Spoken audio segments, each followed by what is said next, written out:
On parlait du masque dont le port se généralise un peu partout et c'est le cas à Lourdes. Il sera obligatoire cette année. Pour tous les pèlerins qui viennent fêter Marie en ce jour d'Assomption, en général ils sont 20 à 30 000, mais cette année évidemment c'est particulier, 10 000 personnes maximum. Tout a été repensé dans le respect des règles sanitaires, mais les finances du sanctuaire vont en souffrir.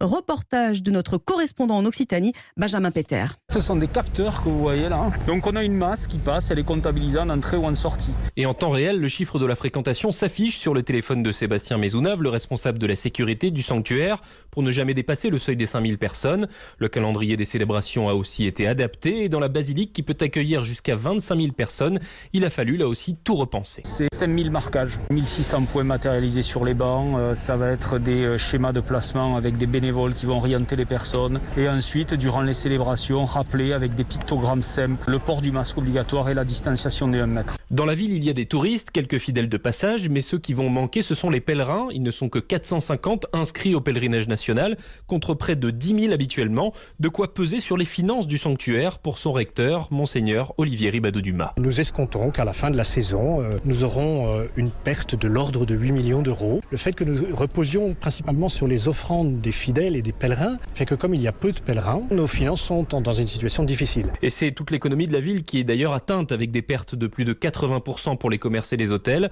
En visite en début de semaine, le ministre de l'économie leur a annoncé qu'il pourrait bénéficier de nouvelles aides spécifiques. À Lourdes, Benjamin Peter, Europe 1.